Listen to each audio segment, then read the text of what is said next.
गोरक्षनाथाय नमो नमः।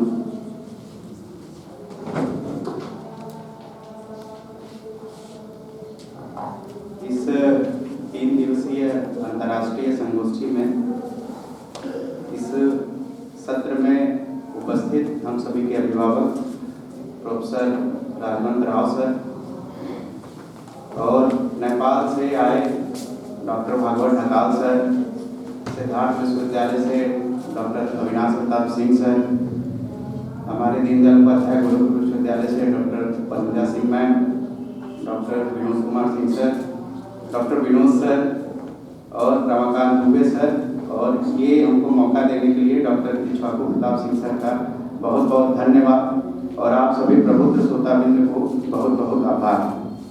मेरा जो शोध पत्र का शीर्षक है वो है भारत नेपाल संबंध एवं नाथबंध।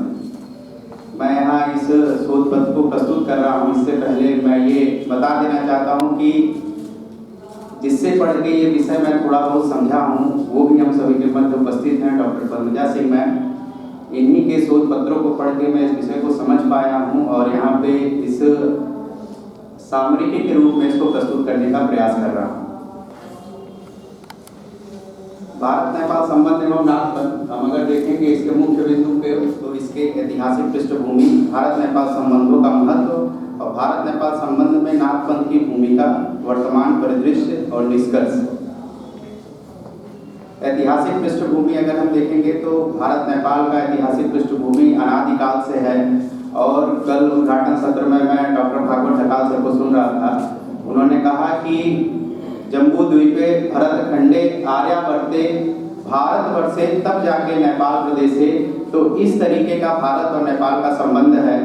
और पुष्पेश पंत जी लिखते हैं कि भारत नेपाल का संबंध जो है वो रोटी बेटी का है, लेकिन इसके साथ साथ जब नेपाल में आपदा आई तो हमें ये देखने को मिला कि जो भारत और नेपाल का संबंध है वो रोटी बेटी के साथ साथ नमक का भी है।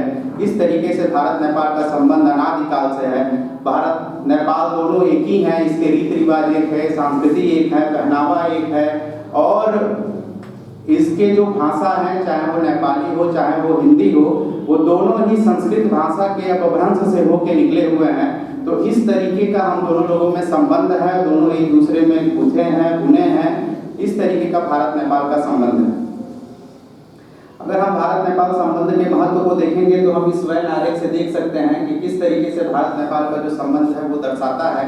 हम यहाँ पे सामरिक सुरक्षा की बात करें, चाहे राष्ट्रीय एकता और अखंडता की बात करें, चाहे सांस्कृतिक संबंध की बात करें, सभी रूपों में जो भारत नेपाल का संबंध है इस वैन आरेख से हम लोग देख सकते हैं कि किस तरीके से हम लोग एक सहोदर हैं। हमारी जो भी जितनी भी हमारी एक दूसरे में तारतम्यता है वो मिलती है, हम इस वैन आरेख के समझ से हम महसूस कर सकते हैं।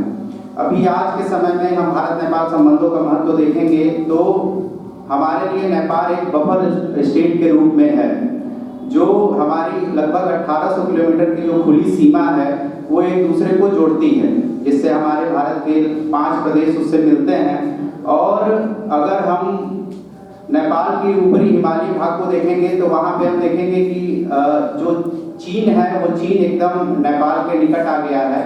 तो इस नाते ये हमारे लिए सामरिक रूप से बहुत ही महत्वपूर्ण है। अगर हम भारत नेपाल संबंध में नाथबंध की भूमिका को देखेंगे तो ब्रह्मलीन महंत अवैधनाथ जी महाराज ने कहा है कि अगर भारत और नेपाल का संबंध अनादिकाल से है तो इसको हमको आगे लेके चलना होगा और नेपाल हमारा पड़ोसी है तो वो हमेशा हमारा पड़ोसी रहेगा, चाहे वो सांस्कृतिक रूप से हो, राजनीतिक रूप से हो और सभी आयामों में हमारा पड़ोसी है। तो हमारे छोटे भाई की तरह है, उसे हमेशा हमारी मदद करनी होगी। इस तरीके का भारत नेपाल के संबंध में ये नाथबंध की भूमिका है। ये सबसे महत्वपूर्ण जो है ये हम देखेंगे कि नेपाल में मृगस्थली नामक स्थान है। ये जो स्थान है यहाँ पे मत्स्यनाथ जी ने वहाँ पे रह के और वहाँ पे तपस्या की थी और ये जो हमारे वहाँ मकर संक्रांति का उत्सव होता है, उस उत्सव में जो पहली खिचड़ी चलती है वो भी अभी भी जो राजशाही परिवार है नेपाल का, वहाँ की जो पहली खिचड़ी होती है वो यहाँ पे चढ़ती है। तो इस तरीके का गोरखनाथ मंदिर से और नाथपंथ से और श्री गोरक्ष पीठ से नेपाल का संबंध है। और एक श्री गोरक्ष पीठ का ही ऐसा एक सांस्कृतिक संबंध है जो भारत और नेपाल यानी संपूर्ण भारत को नेपाल के साथ एक घनिष्ठ रूप में जोड़ती है। ये भारत नेपाल संबंध की भूमिका है। ये पुस्तक है जो अपने पूज्य महाराज जी योगी आदित्यनाथ जी महाराज ने लिखी है, हिंदू राष्ट्र नेपाल। उसका हमने एक फोटो इसमें लगाया हुआ है। इसमें जब वहाँ पे अंतर्राष्ट्रीय हिंदू सम्मेलन हुआ था, उस समय वहाँ के मुख्य अतिथि अपने पूज्य पीठाधीश्वर योगी आदित्यनाथ जी महाराज थे, और वहाँ के जो अभी वर्तमान के राजा शासक हैं, जो वहाँ पे विराट हिंदू महासम्मेलन है, उसके वो नेपाल के अध्यक्ष भी हैं, और उसके संरक्षक अपने पूज्य पीठाधीश्वर योगी आदित्यनाथ जी महाराज हैं। तो इस तरीके की जो नाथ पंथ की भूमिका है वो बहुत ही महत्वपूर्ण है।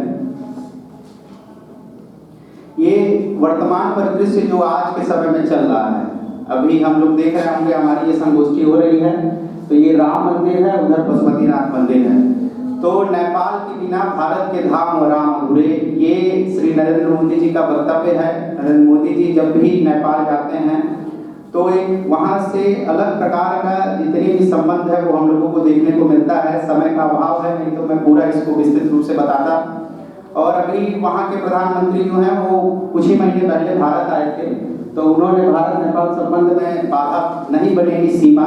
इस परिदृश्य में मैं ये कहना चाहूँगा कि ये नाथ पंथ के परिप्रेक्ष्य में कि हमारे अभिभावक हैं डॉक्टर प्रदीप राव सर, उन्होंने महायोगी गुरु श्री गोरक्षनाथ सूत्रपीठ से एक पुस्तक प्रकाशित है नाथ पंथ। उसमें एक चैप्टर है नेपाल के राजगुरु हैं गोरखनाथ। तो उन्होंने लिखा है कि जो ये सीमा विवाद का रास्ता है वो कहीं ना कहीं हम लोग गोरक्षपीठ से और नाथ पंथ के माध्यम से ही निकाल सकते हैं। तो ये इस तरीके का जो सीमा विवाद है वो भी हम लोग नाथ पंथ के माध्यम से सॉल्व कर सकते हैं। ये इस प्रकार की यहाँ पे भारत नेपाल संबंध और नाथ पंथ का जो भी विषय वस्तु है मैंने आपके सामने प्रस्तुत किया। और निष्कर्ष के रूप में बस मैं इतना कहना चाहूँगा कि सामरिक रूप से अगर हम देखें तो चीन हमारे लिए बफर स्टेट है, और वो राजनीतिक, सामाजिक, आर्थिक सभी प्रकार से हम लोगों के मध्य जुड़ा हुआ है। और अभी भी बफर स्टेट के रूप में चाइना अपनी जितनी भी नीति है, कल हमने देखा कि 90% जो FDI है चाइना की नेपाल में आ चुकी है, वहाँ पे वो मंदारिन भाषा सिखा रहा है। तो पूज्य अपने पीठाधीश्वर योगी आदित्यनाथ जी महाराज कहते हैं कि नेपाल के लोगों को ये भी ध्यान देना चाहिए कि आज के समय में तिब्बत का क्या असर है। तो इस नाते नेपाल के जो लोग हैं, आरडी भागवत ढकाल सर हम लोग के मध्य बैठे हैं, वो एक बड़े भाई की तरह और एक मित्र की तरह भारत के साथ खड़ा है। और इसी उद्देश्य के साथ हम लोग ये जो लोकतंत्र स्थापित हुई है उसमें भारत के लोग अपने सहयोग दे रहे हैं। और इस आज के समय में नाथ पंथ और अपना ये श्री गोरक्षपीठ है वो इसमें महत्वपूर्ण भूमिका अदा कर सकती है। बहुत बहुत धन्यवाद। भारत माता की जय।